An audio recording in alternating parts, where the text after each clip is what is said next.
It's Popples. Viral news and trending stories. On October 4th, 2025, the McHale Center in Tucson, Arizona was alive with energy. The Arizona Wildcats were hosting their annual Red Blue Showcase, an intra-squad scrimmage meant to give fans a first look at the upcoming season. But this wasn't just any college basketball event. That night, behind the DJ booth was Shaquille O'Neal, the Big Diesel himself, bringing his larger-than-life presence to the arena. Every beat, every cheer, every glance in his direction reminded the crowd why Shaq commands attention wherever he goes. Among the sea of fans was a familiar face, Savannah James, wife of NBA legend LeBron James. She had made the trip for a very special reason. Her son, Bryce Maximus James, the youngest in the James basketball dynasty, was suiting up for Team Blue as a freshman commit. Bryce wasn't alone. Standing beside him were talented teammates like Kai Pete, Modi, Aegis Krivas, Anthony DeLauro, and Jaden Bradley.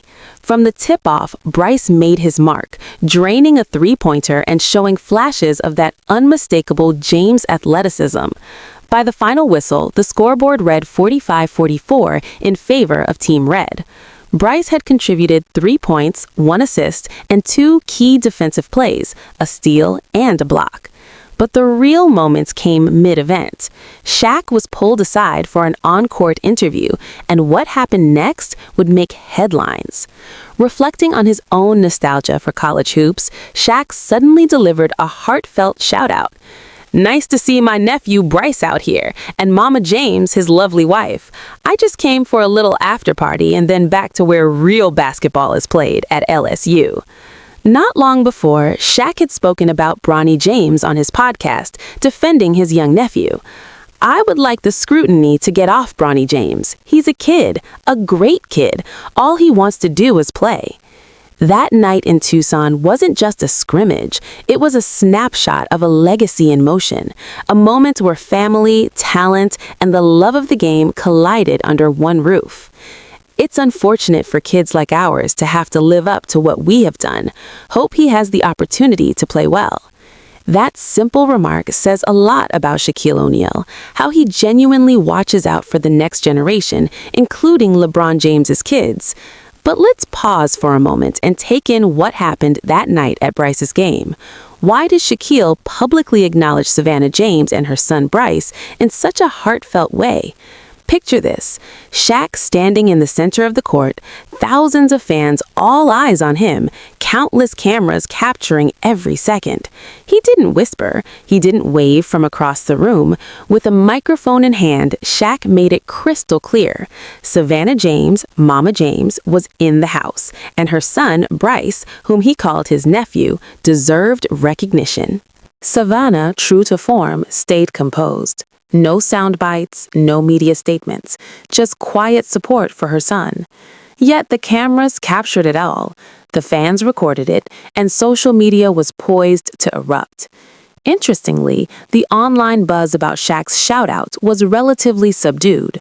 The crowd at the Male Center soaked in the positive energy, enjoying Shaq's celebrity presence, but detailed commentary about the Shaq-Savannah moment remained sparse. NBA fans, however, noted the affection in Shaq's words, interpreting Bryce as his nephew and Savannah as Mama James as warm familial gestures rather than anything controversial. This wasn't the first time Shaq found himself in the orbit of Savannah James. Flashback to August 2022, LeBron was filming a casual Instagram clip showing off his outfit. Enter Savannah asking about something important. "What we doing about this bowel renewal? Is it happening?" LeBron, ever the playful husband, shrugged it off. "Do whatever you want, boo. You're the best. Whatever you want to do." Then realization hit. Savannah was on camera. Embarrassed, she swatted the phone from LeBron's hands as he laughed. The clip exploded online. Fans were divided. Some called it adorable, a peek into real marriage dynamics. Others interpreted it as frustration or anger. Shaq, ever vigilant, weighed in. He reposted the clip to his Instagram story and discussed it on the Big Podcast. His verdict? Supportive, clear and protective. He's a great husband. Whatever you love, baby. Shaq positioned himself as a defender of the James family, making sure the narrative stayed positive. Fast forward to October 2025, and the Arizona event was the most recent example of Shaq and Savannah sharing a venue, Shaq in his DJ role, Savannah as a supportive mother. The focus? Shaq's public acknowledgement from the court. No one-on-one interactions, no secret conversations, no hidden drama. Throughout, Shaq's commentary about the James family has remained consistently positive, reinforcing the respect and genuine bond between these basketball dynasties. The Arizona shout-out was more than just words.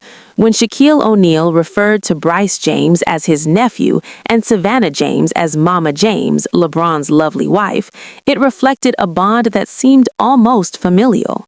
This connection likely stems from Shaq and LeBron's brief time as teammates on the 2009-2010 Cleveland Cavaliers, a period that planted the seeds of mutual respect and mentor-like influence. Savannah, meanwhile, has always maintained a low public profile. She focuses her energy on family and her podcast, Everybody's Crazy, where she discusses marriage and relationships without ever mentioning Shaq.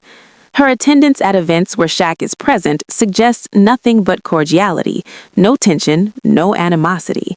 But of course, the internet rarely lets things stay simple. Enter December 2025 and a controversy Shaq did not see coming. It started innocently, a photograph of Shaq hugging Monique Martin, the wife of a longtime friend. She posted it online with a caption praising him. "My favorite guy is back in town. Class act always, which is why I love seeing that face pop in." Most observers would have called it a harmless display of friendship, but once a sports blog picked it up, the narrative twisted. The photo was framed as scandalous, implying romantic involvement. Social media exploded. Every pixel, every word dissected and scrutinized. Suddenly, a friendly hug was interpreted as betrayal, and users debated whether a married woman should express excitement about another man at all. Shaq was not about to let misinformation spread. On December 7th, 2025, he addressed the situation head-on. Reposting the photo, he wrote, "Yes, my boy's wife." He went further, directly calling out the blog. Broke blog trying to make something out of nothing. On his podcast, he emphasized the long-standing friendship at play and dismissed the rumors entirely. "People are so thirsty for drama. That's my boy's wife and we're all family." Fans were divided. Supporters praised his swift defense, recognizing the photo as harmless.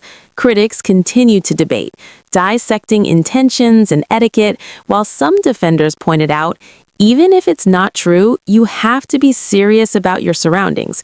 Women are jealous and will do anything to tear things down. Of course, Shaq's romantic history has always been in the public eye. From his early marriage to Shawnee Nelson, 2002 to 2011, which produced 4 children, to high-profile relationships post-divorce, Shaq's love life has fueled speculation for decades. His openness about infidelity and the dissolution of his marriage in his memoir, Shaq Uncut, and later interviews, shows a man unafraid to admit mistakes while maintaining respect for those involved. Meanwhile, Savannah and LeBron's story has its own share of public scrutiny. They've faced decades of rumors, from alleged affairs during LeBron's Heat era to claims by influencers in 2025. Through it all, the couple has remained publicly united.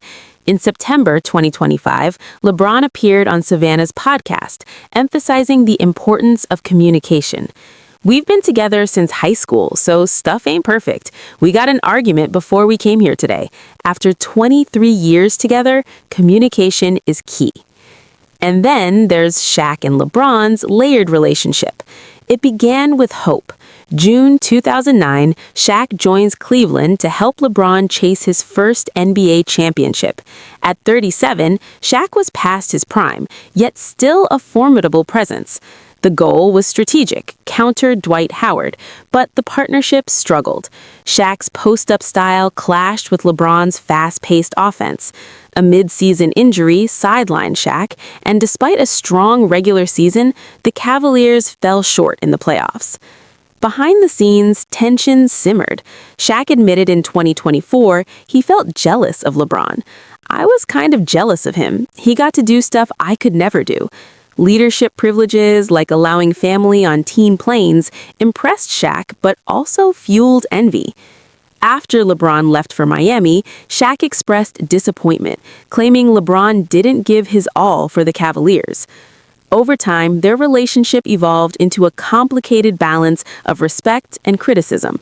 Shaq has critiqued modern players, praised LeBron's longevity, and participated in the GOAT debates with both humor and honesty.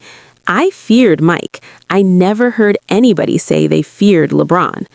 But he also pushed LeBron to embrace humility and a complimentary role as he ages. Fans continue to debate the dynamic, some praising Shaq's candor, others accusing him of bias toward his Lakers-era peers.